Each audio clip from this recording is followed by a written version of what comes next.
Hello, third grade. Welcome to another counseling lesson for today. We're going to be talking about managing test anxiety. All right, so we're continuing our second step lessons, and last time you learned about emotion management, and this week we're going to discuss managing test anxiety. And you're going to learn what to do when you feel and you have strong feelings. So we're going to start with rhyme race.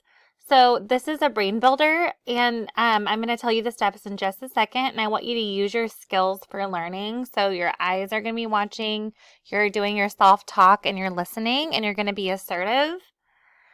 So we're going to say a word from a word list on the next slide, and then we're going to say go and I'll say go, and you're going to say 3 words that rhyme with the word that I say, okay? And then after you have 3 rhyming words, then I'll do 3 rhyming words, and then we can do this together. Okay, if you guys want to pause this and play it the way right here with partners A's and B's, you're more than welcome to do that. But I think it would probably be easiest if we just play together. So, all right, so rhyme race. So we're going to start with the easy ones. Rhyme with sad. And I'm going to do this too. I'm going to see if you guys can come up with more than me. Bad, mad, had, rad, Chad. Let's see if you guys can come up with them. Okay. All right, now we're going to do a moderate one. Ooh, this might be kind of hard. Okay, let's rhyme with smile. Mile, Kyle, tile, bile, rile. I don't even know if that's a word. See if you guys can rhyme with more than me. Okay, and now let's do a difficult one. So laugh. Let's do laugh. The first thing I wanted to say was math, but that doesn't rhyme with laugh. Laugh, giraffe, graph. And that's all I can think of right now. I wonder if you can think of more. All right. So now we're going to go to the story and the discussion. Okay, you guys. So this is Mateo. We learned about him in the last lesson, and he's anxious about his math test. And it's a really strong feeling. So remember how we talked about last time with the flipping the lid with your fingers over your thumb? I don't have a camera on this to show you guys, but I can show you a picture of it real quick. Okay, so there is the hand picture with flipping your lid. Like your fingers are like the part of your brain that helps you stay under control, and then your thumb is like pushes your brain out and flips your lid as your emotions. So Mateo feels uncomfortable. He focuses attention on his body, and he notices that he's very uncomfortable. His hands are sweaty, his face is hot, and his heart is beating fast. He feels sick to his stomach. These are clues that feeling part of his brain is taking over. Mateo is having a strong feeling, and it's hard for him to think. He wants to run out of the classroom and hide so he doesn't have to take his test. He needs something to do to manage his strong feelings. Think about why running out of the classroom and hiding are bad ideas. Turn and tell your partner your ideas. Why is it bad? Why is it not a good choice? Okay, I'm going to have you guys come back in 10, 9, 8, 7, 6, 5, 4, 3, 2, 1. So it's not allowed. He'll have to take the test later, and his teacher will worry. Mateo can do something to manage his strong feelings and get back in control. He can calm down. These are the first 2 calming down steps. A stop signal is a word or words that get your attention and tell you to stop. Chill out, stop, and relax are examples. So we're going to read the first 2 steps of the calm down pipe. Okay, so here's the calm down poster. It says stop, use your signal, and number 2, name your feeling. So Mateo decides to use the steps to help him manage his strong feelings. Using self-talk, he says to himself, get a grip. I feel really anxious. What's Mateo's stop signal? Get a grip. Last year, you may have chosen your own stop signal or just said stop. Saying stop is a good stop signal. You can use other words if you choose. So let's think about words you could use as a stop signal and turn and tell your partner your ideas. Okay, I'm going to give you guys about 10 seconds to tell your partners your stop signal ideas.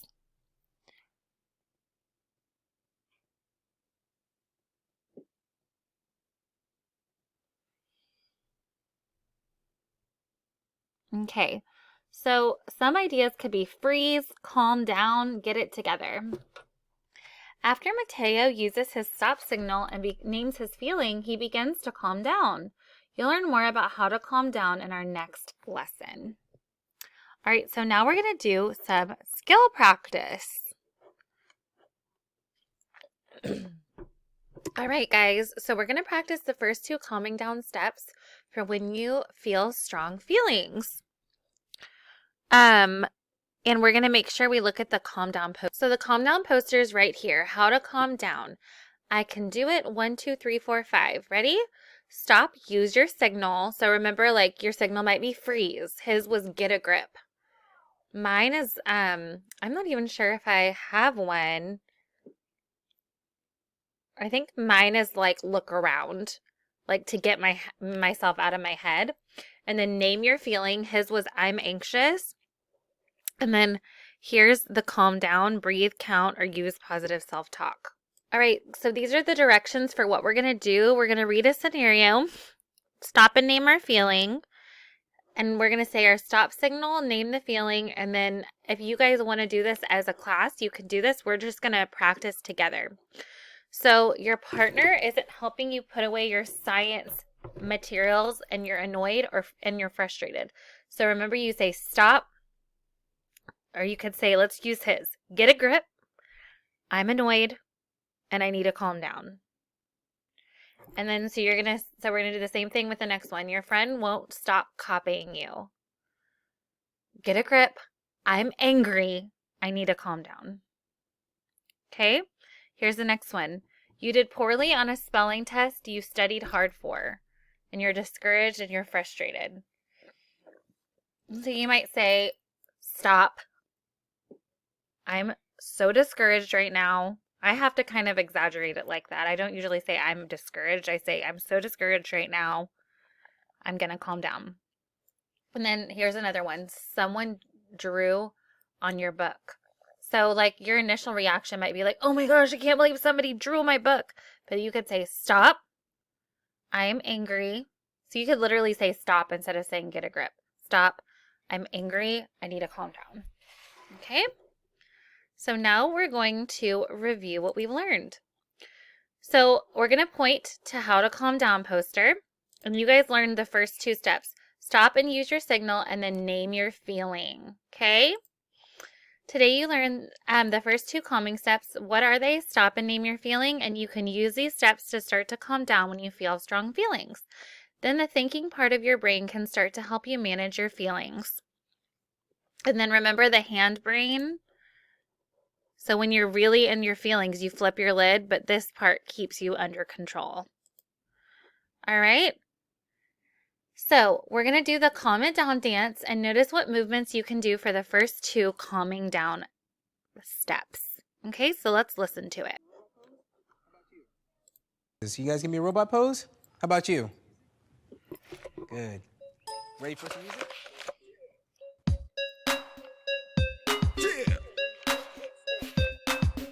Your feeling brain takes hold and you could flip your lid.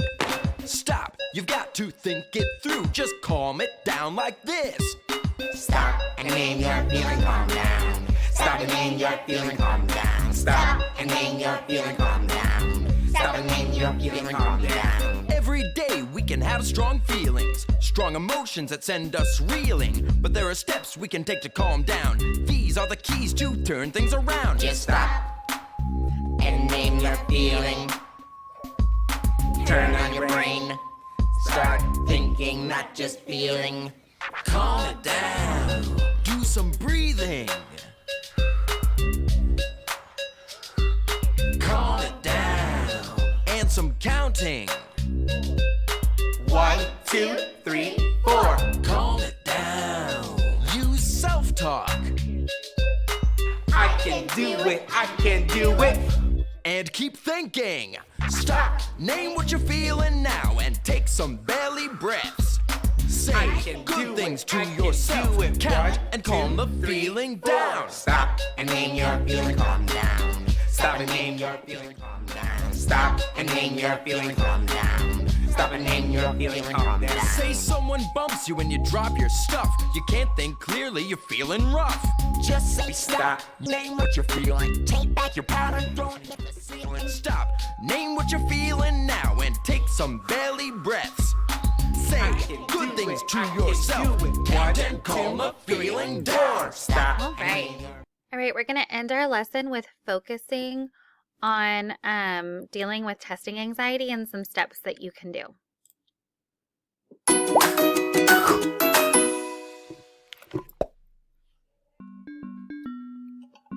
Hi friends! Welcome to another social emotional learning video from MileMarks. Today we will be talking about test anxiety. In this video you will learn these 3 things. 1. What is test anxiety? 2. How can it affect you? And 3. What you can do about it. Ready? Let's get started. So what exactly is test anxiety? Imagine this. You stay up most of the night studying for your math quiz. You feel good. You feel great. You feel confident. The next day, when it's time to take the quiz, you start to feel really nervous. You can't think clearly, and you're forgetting everything that you studied. You feel sick, you're sweating, and